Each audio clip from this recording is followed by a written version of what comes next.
later. Okay, so first of all, good afternoon. Good morning for me here. I want to thank the organizers for letting me do this remotely. And as you can see from my title, if you want land reform with the goal of establishing land equality, then don't do what Saskatchewan has done. Because what we are doing here is effectively growing land inequality.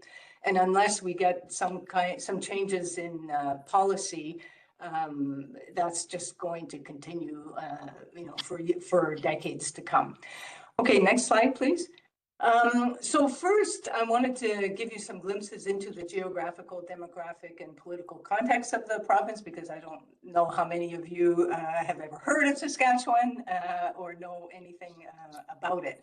So Saskatchewan is where 40% of Canada's agricultural land is situated. It is divided into about 300 rural municipalities. It is an agricultural powerhouse, mainly because it's the major producer of grains, pulses, and oilseeds, geared primarily for the export market. And family farms dominate the sector, but as you can see, this is an aging farmer population, and farm size continues to grow, which is accompanied, of course, by a decrease in the number of farms. And the other two provinces that are right beside Saskatchewan, the one in red, there's Alberta on the left and Manitoba on the right. That region, the prairie region, that's where 70% of of Canada's agricultural land is situated. So it's a really, really important region as far as agriculture is concerned. Okay, next slide. So in Canada, land legislation is the responsibility of provincial governments rather than the federal government. So in the early 1970s, Saskatchewan introduces legislation to restrict farmland ownership to residents of the province. Now, this new farm ownership legislation that was introduced at the time was geared specifically to address the issue of wealth from non-residents of the province being used to essentially drive up the value of farmland. In 1972, the provincial government also created the Saskatchewan Land Bank. Now, this is a land reform of sorts, and its aim is to save the family farm. It enables the government to purchase land from retiring farmers and then lease it back to younger farmers. But that doesn't last. It is essentially dissolved by 1982. So by the early 2000s, as Canada embraces neoliberalism, the NDP government, the New Democratic Party in power in Saskatchewan, opens up ownership beyond Saskatchewan residents to all Canadian residents, citizens, permanent residents, and 100% Canadian-owned corporations. So then, starting in 2013, there is a whole lot of controversy and public debate in Saskatchewan when the Canadian Pension Plan Investment Board purchases over 45,000 hectares. In response, the government conducts a fairly substantial survey on land, and this eventually then results in a tightening of the rules in 2015, which now means that pension plans and investment trusts that have more than 10 partners no longer can purchase farmland. Interestingly, of course, the legislation says nothing about private investors. Next slide.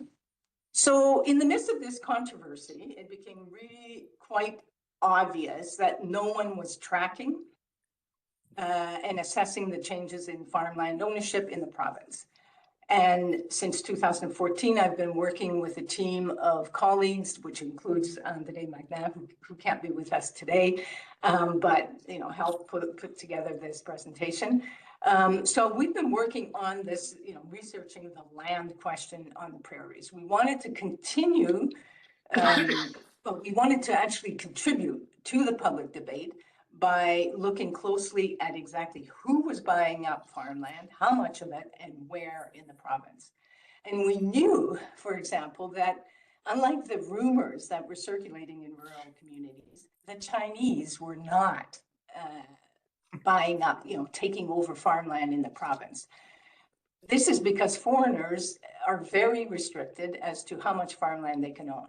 In Saskatchewan, a non-Canadian cannot own more than just over 4 hectares. So beyond measuring changes in land tenure, we also wanted to get a sense of the impact changes in land ownership were having on farmers and also on rural communities. Our thinking was that if citizens and politicians had more detailed information about how much land ownership was changing, then this might lead effectively to more informed policy. So we were able to dig more deeply into what was happening in Saskatchewan because we succeeded in gaining access to the land titles data for various years, so which allowed us to then measure these changes over time. Accessing the land titles data in other provinces like Alberta was impossible. And in Manitoba, it took over 9 years to get it. So when we can talk about the issue of transparency and lack of accessibility later on in the discussion if we have time. So our first study in Saskatchewan focused primarily on measuring the amount of land owned by investors and what we called at that time farmer-investor hybrids. That is, farmers who were directly tied or linked to other aspects of the agricultural industry. For example, they either were part owners of industrial feedlots or beef packing plants. And for our second study, we continued to look into the question of how much land investors are purchasing, but we also began to look more closely at the changes occurring among farmers who owned more than 4,000 hectares. So the next slide, please. So the first study then, where we compared what was happening in 2002 and 2014, as you can see from the slide, investor purchases of land increased significantly, especially since about 2006, and up to 2014. So the next slide, please. So how much, by analyzing the land titles, between for those 2 years, we were able to demonstrate that over time, the amount of farmland owned by investors increased 16-fold. And we chose 2002 because, as the first year, because that was the year prior to the new legislation which opened up land to the rest of Canada. So as you can see from these this table, they've acquired a lot more land over time, but when you think about when you see how much land they actually own as compared to how much land there is in the whole province, you see that they own less than 2%. So you might think, well, what's the problem? It's not enough land to worry about. But I'll come back to that later because it's far more complex. So I'm going to show you 4 maps now because we were able to use the geographical information systems. Can you, the next slide, please, to analyze, the land titling data, and we were able to map these changes in land ownership. So the blue dots for 2002, you can hardly see them. That's because, land was restricted in 2002 to Saskatchewan residents. So essentially there was no presence of any investors or farmer investor hybrids. But by 2014, if you go to the next slide, you see that there's, some change, a significant change occurring. Certainly there's a lot more activity from those 2 actors. And by 2018, it becomes even more evident that there is more land being purchased by these two entities. And by 2018, in the second map of 2018, this is what it looks like when you add the farmers who own more than 4,000 hectares. And we added these because they're developing, some of them, especially the larger ones, are developing really close links with investors, but they do still engage in agriculture as farmers, and so it's a bit of a complex issue. Okay, so next slide. So as you can see here, between 2014 and 2018, there has been a decrease in the number of investors, and a 7.5 increase in the amount of land that they own. But by 2023, we saw yet another decrease in the number of investors, and also a decrease of 12% in the amount of land that investors own as compared to 2018. So these numbers point to the fact that investor purchases of farmland in Saskatchewan has not increased significantly between 2014 and 2023, suggesting a kind of cooling off of investor activity. So next slide, please. So this table lists the investors with the largest land holdings, and you can see that some have divested while others continue to grow. And of course, the CPP, the Canadian Pension Plan, got rid of all of its land because it had to. And so that has, affects the tally here. But we also documented the entry of new players, including Avenue Living, which is a real estate investment corporation with interests in both urban residential rental markets and also farmland. So while there seems to be a leveling off of investor ownership, this is, of course, something that could change fairly rapidly depending on global economic changes. Next slide, please.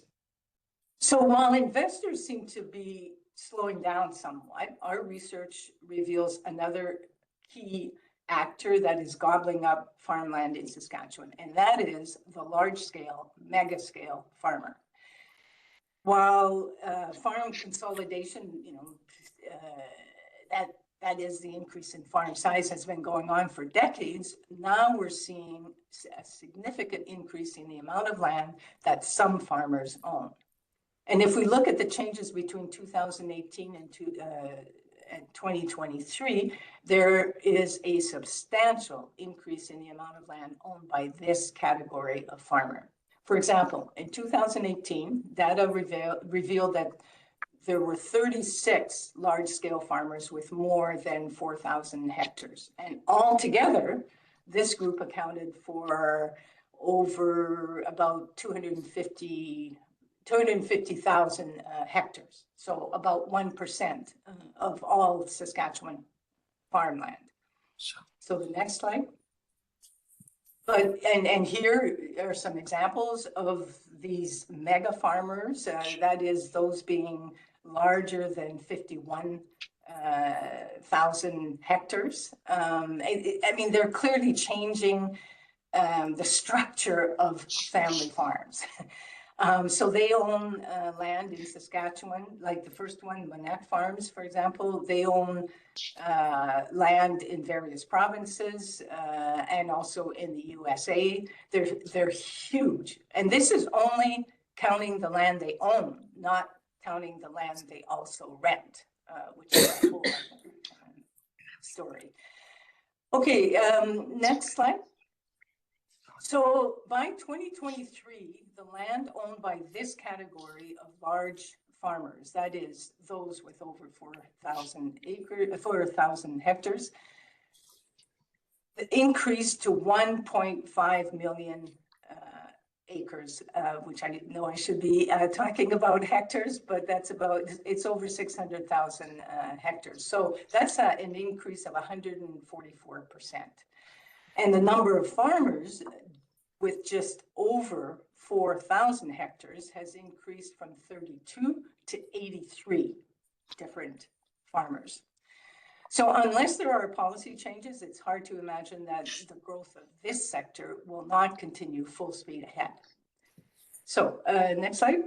So just to summarize my points so far, analyzing the land titles data is instrumental in revealing changes in land ownership over time. And from a policy perspective, having an analysis of these changes seems critical to then be able to articulate policy to address any problems surfacing from these changes. The data identifies Saskatchewan's largest landowners and investor landowners, and it demonstrates the distribution of large-scale land ownership at the provincial level and at the rural municipal level. An analysis of the data provides entry points, and this is critical. It provides entry points for future research. So what does the increase in land inequality as a result of large-scale land acquisitions by investors and or large farmers mean for local rural communities?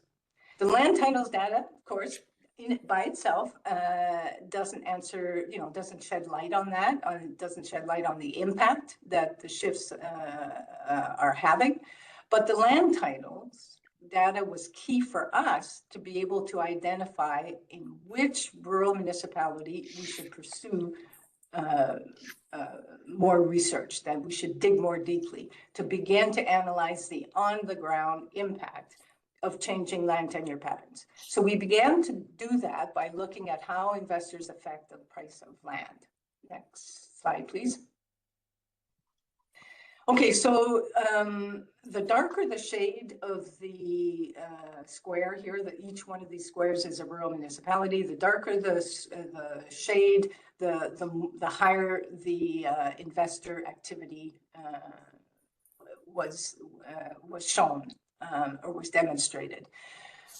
So like I said, although the investors only own less than 2% of all of the land in Saskatchewan, it doesn't mean that their activity doesn't have any effect depending on where they are purchasing land. So let me explain that. If every year only a small portion of farmland is bought and sold on the open market. That is, in arm's length transactions. To assess the significance of investor purchases in relation to the amount of land actually put onto the market, you have to look at what percentage of the farmland was bought and sold at arm's length, and what percentage of that land was purchased by investors. So my colleague, Annette Desmarais, led an analysis of all the land transactions in the province, which revealed that in some years, investors were buying 5 to nearly 10% of all of the arm's length transactions in the province of Saskatchewan as a whole. But it gets a lot more interesting when you examine what is happening in specific rural municipalities. So next slide, please.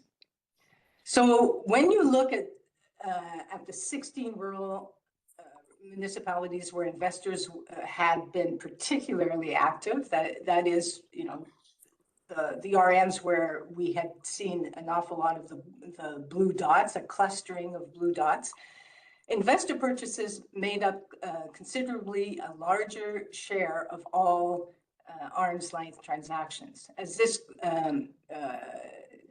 slide demonstrates, in some years, investor purchases accounted for over 20 to 30% of all arm's length transactions. And what was also revealing to us was that in most years, in these 16 rural municipalities, investors were paying considerably more per acre of farmland on average than other buyers. Between 2007 and 2014, 2014, investors paid on average 39% more than other arm's length buyers. So they were clearly having an impact on the land markets, and we can say that they were certainly also affecting land prices. In fact, they were driving it up. So next slide. So another major impact is that changes in land ownership is taking land out of the hands of the younger generation that is seeking to farm. That is because the price of land is so high, along with higher rents for land, it means that less land is going up for sale. And whatever land does come up for sale, it is sold to those who already have deep pockets. And this leads to increased land concentration, that is more land in the hands of fewer people. This phenomenon effectively leaves the younger farmer unable to access land. The inability to access land to farm is now the most important barrier for young and new farmers.